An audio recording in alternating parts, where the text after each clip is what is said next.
Bom dia, meus amados irmãos, a graça e a paz do nosso bondoso Deus, o amor do nosso Senhor e Salvador Jesus Cristo possa habitar em cada um de nós hoje e sempre.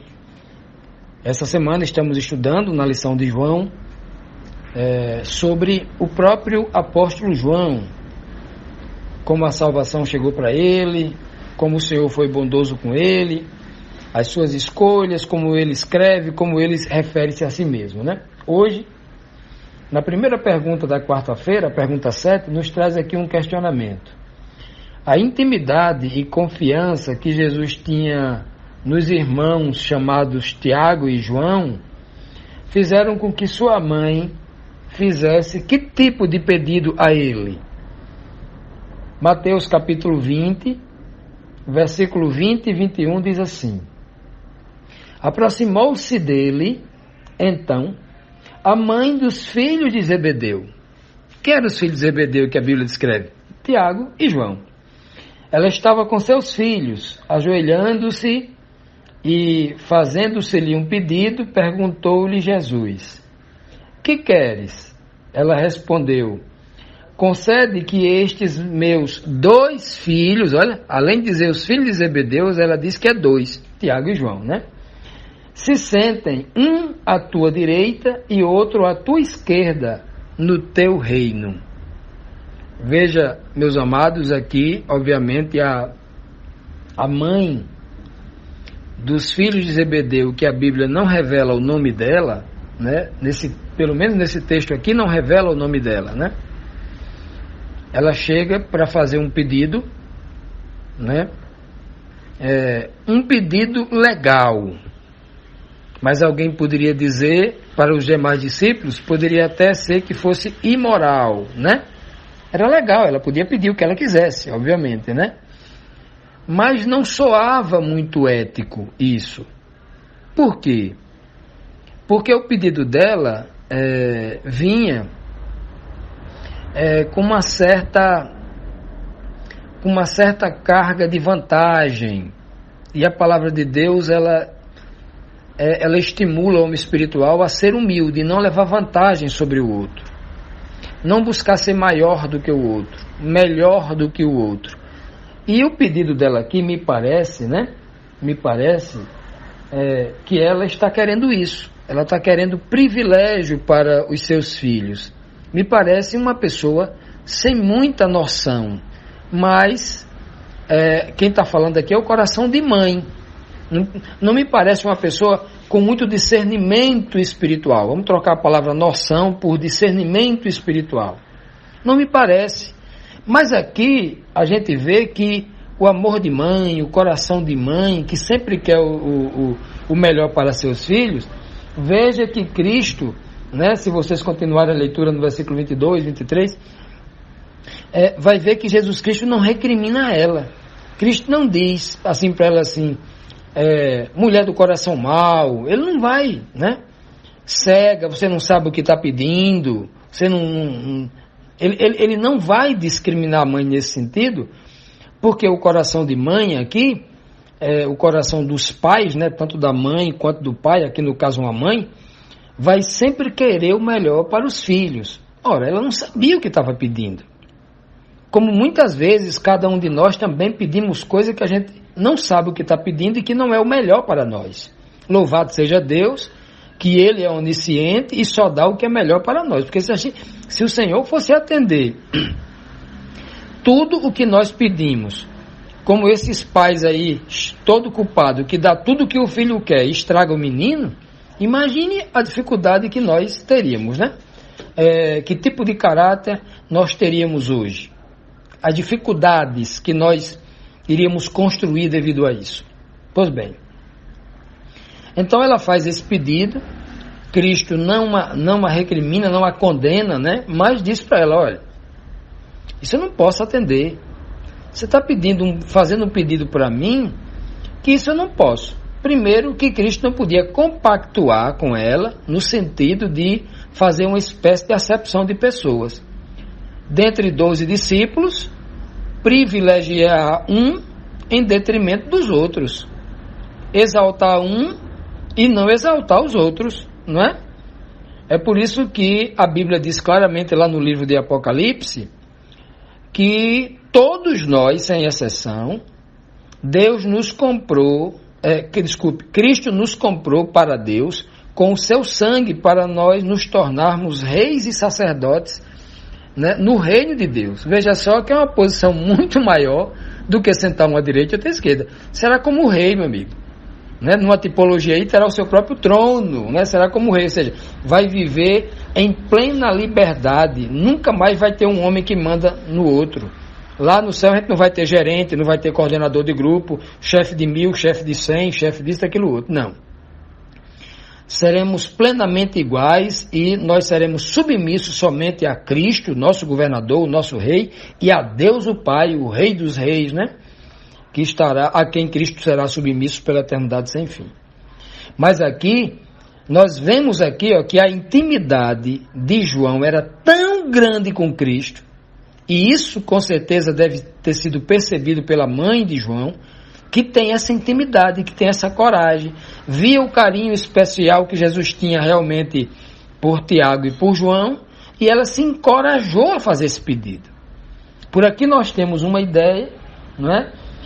Do quanto essa mulher cria essa coragem pela proximidade, pelo amor que Cristo tinha por essas duas pessoas, né? Por Tiago, não que ele não tivesse pelos outros, nós estamos dizendo isso. Cristo tinha amor por todos. Agora ele tinha um carinho especial por esses dois, porque me parece que esses dois se aproximavam mais deles, eram mais dependentes, né? Estavam ali colados em Cristo o tempo todo, eram mais atenciosos talvez, e por isso a retribuição, a justa retribuição. Isso quer dizer para mim, né? Para mim, não sei se para você, cada um tem o direito aí de refletir sobre isso.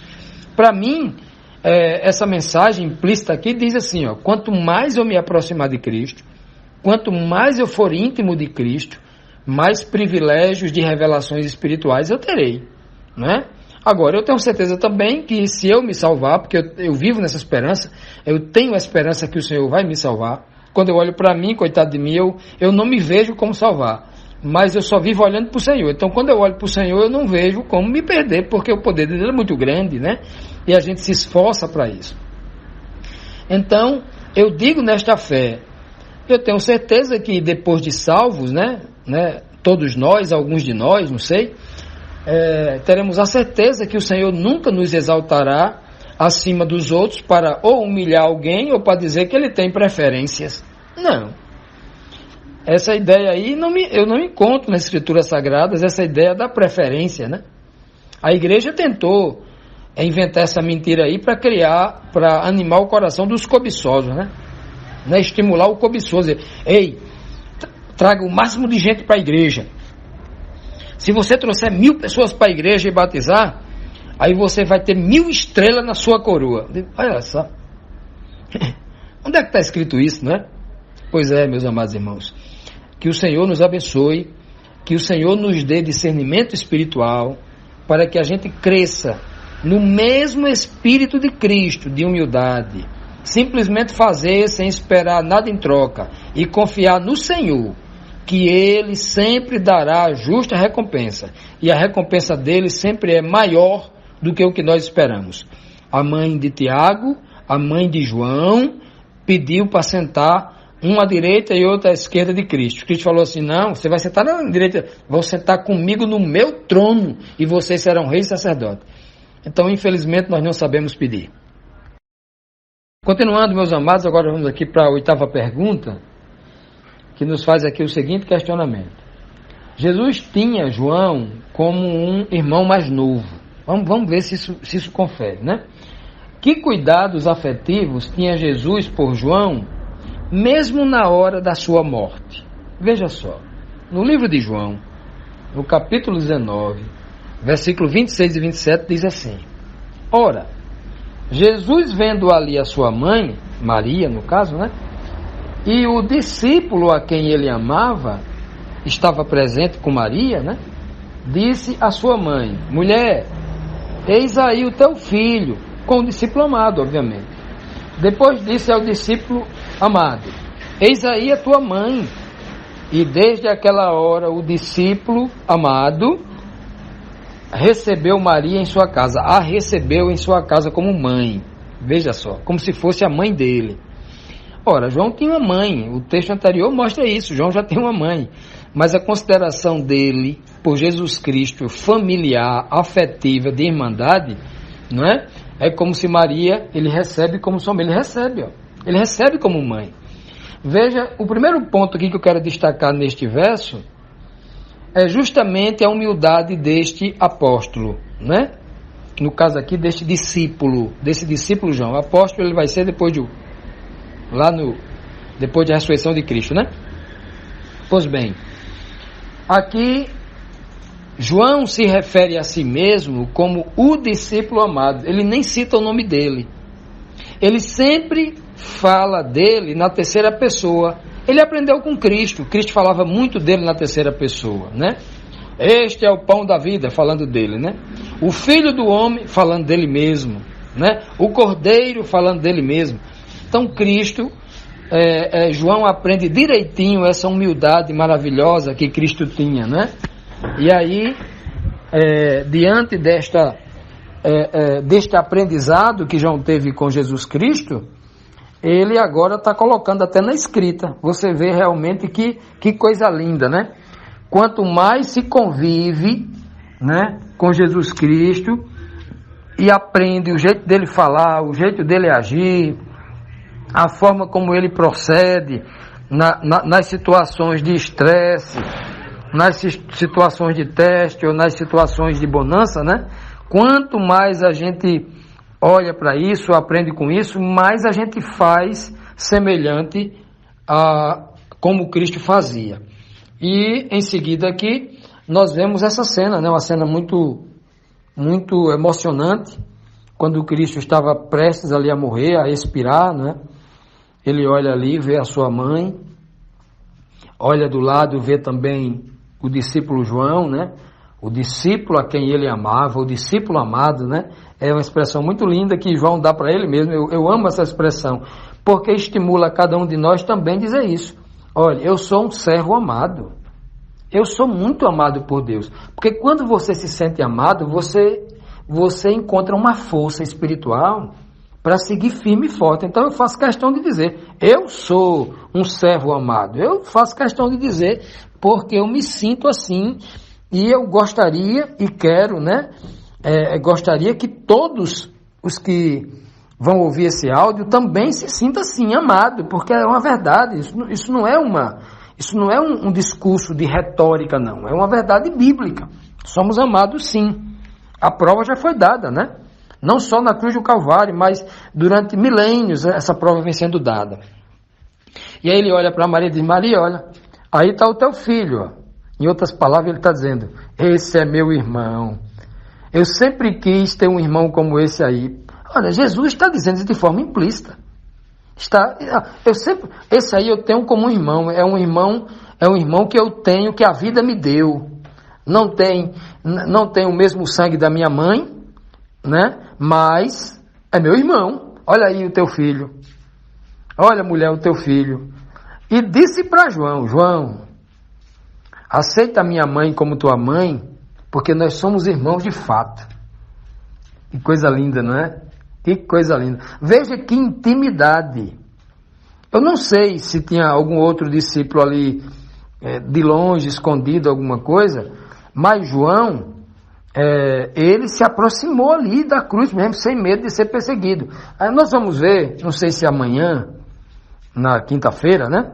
Eu acho que amanhã, na quinta-feira, nós temos um verso que mostra que João, esse discípulo amado, ele tinha um bom trânsito ali no Sinédrio. Ele conhecia o sumo sacerdote, ele tinha uma boa influência ali. Então,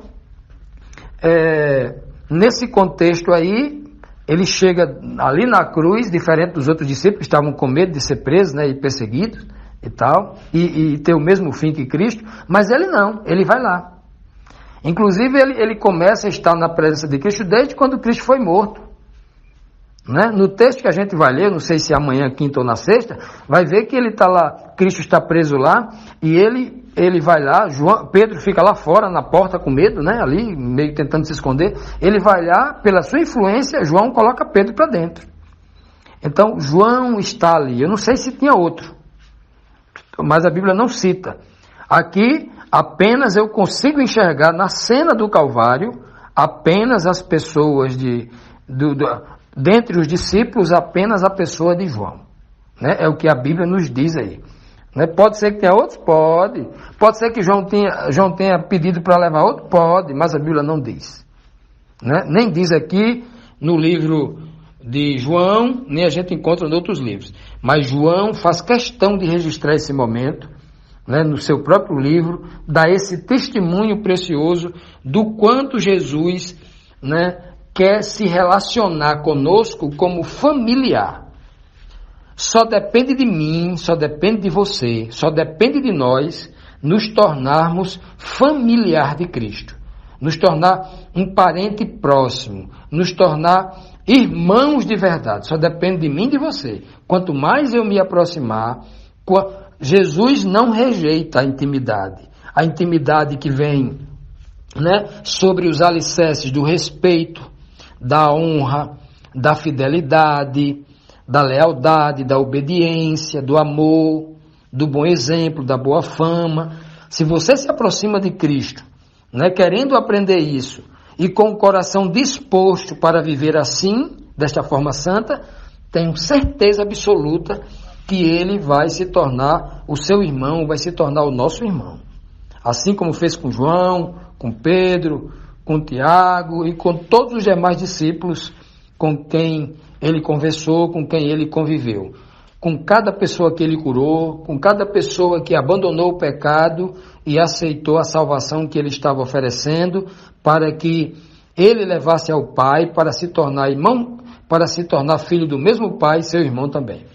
Que o Senhor nos abençoe, que o Senhor nos dê esse espírito de querer, né? Esse espírito de se esforçar para si, de querer ser irmão de Cristo, de querer viver como Cristo, de querer aprender com Cristo, de querer ter uma relação íntima com Cristo. Que o Senhor nos dê esse poder e que a gente busque também, em nome de Jesus.